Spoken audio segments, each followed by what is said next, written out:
You are sitting at your desk. A report is due in 3 hours. Instead of writing it, you are watching a video about how ancient Romans brushed their teeth. Your hand is holding your phone. Your brain knows the deadline is real. Your brain also knows the report matters for your job. Yet here you are, deep in a rabbit hole about Roman dental hygiene. You tell yourself you work better under pressure. You tell yourself you just need a little break. But the real answer is far stranger. You are not lazy. You are not broken. You are fighting a battle inside your skull that started 200,000 years ago. Imagine your ancestor standing on the African savanna.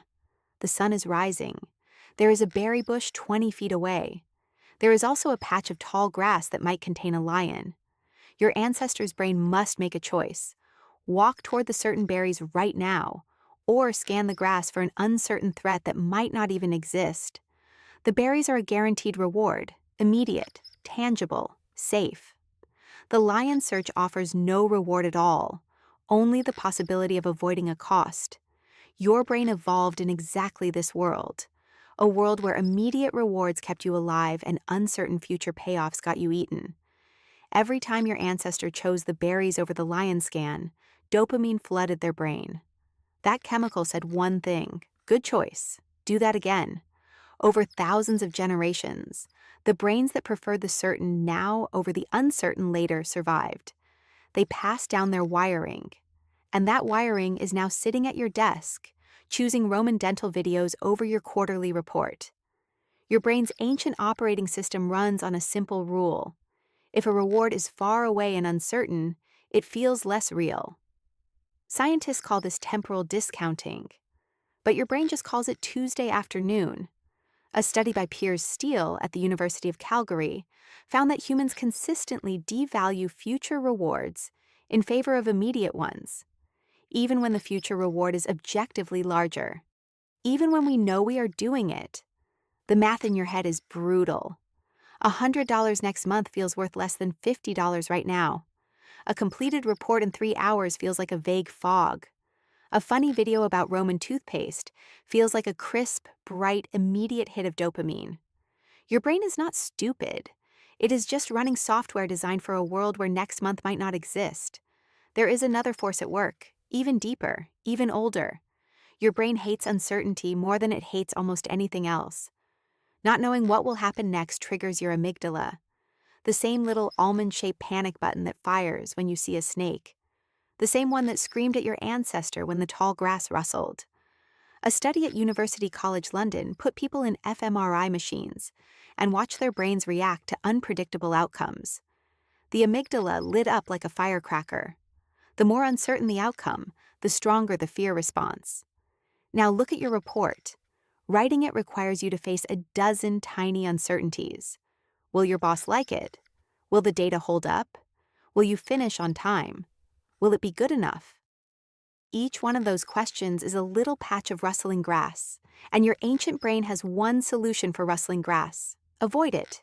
Do the berries instead. But the berries have changed. Your ancestors' berries were actual berries.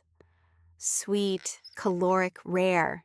Your berries today are anything that delivers a fast, predictable hit of pleasure. Your phone delivers berries by the truckload. Every notification is a berry. Every like is a berry. Every autoplay video is a berry bush that never runs out. Your brain did not evolve to handle infinite berries. It evolved to crave them precisely because they were scarce. Now you live inside a berry factory, and your dopamine system is screaming for you to keep eating. The report can wait. The berries are right here. This is not a metaphor. Your dopamine neurons actually fire more for the anticipation of a reward than for the reward itself. A study by Wolfram Schultz at Cambridge tracked dopamine release in real time. The biggest spike happens right before the reward arrives. The moment of wanting is chemically more powerful than the moment of having. This is why starting the report feels painful. There is no anticipation spike, no dopamine hit. Just a long, uncertain climb toward a distant payoff. But opening a new browser tab delivers an instant jolt of anticipation. Maybe this video will be amazing. Maybe this article will change your life. Maybe this notification is something important. Your brain is not avoiding work.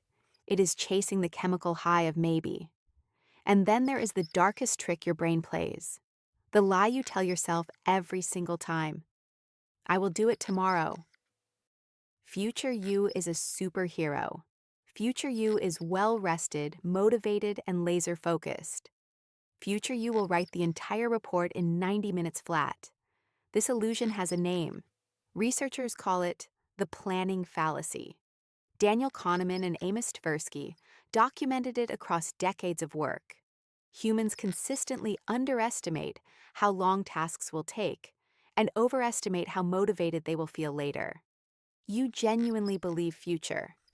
You is a different person, a better person, but future you is just current you with less time and more panic. Your brain tells this lie because it reduces the pain of choosing the berries right now. If future you is going to handle everything, then current you can relax. The lie feels good.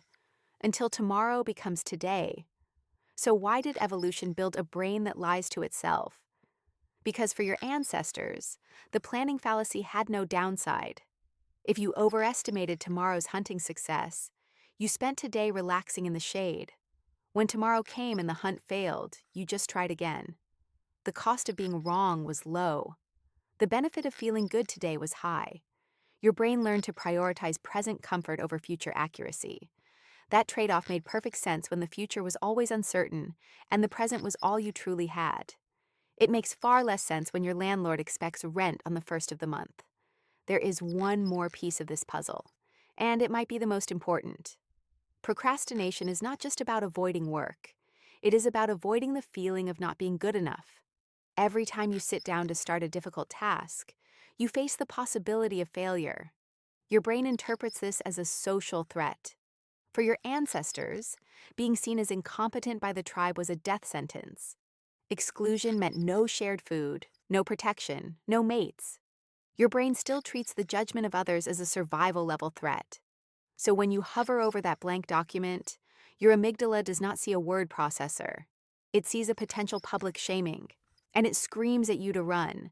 The berries are safe. The report might reveal that you are a fraud. Your brain chooses safety every time. But here is the twist. Your brain also contains the antidote. The same evolutionary history that gave you procrastination also gave you the ability to override it. Your prefrontal cortex, the newest part of your brain, the part that can simulate the future, weigh long-term consequences, and make choices that contradict your immediate impulses.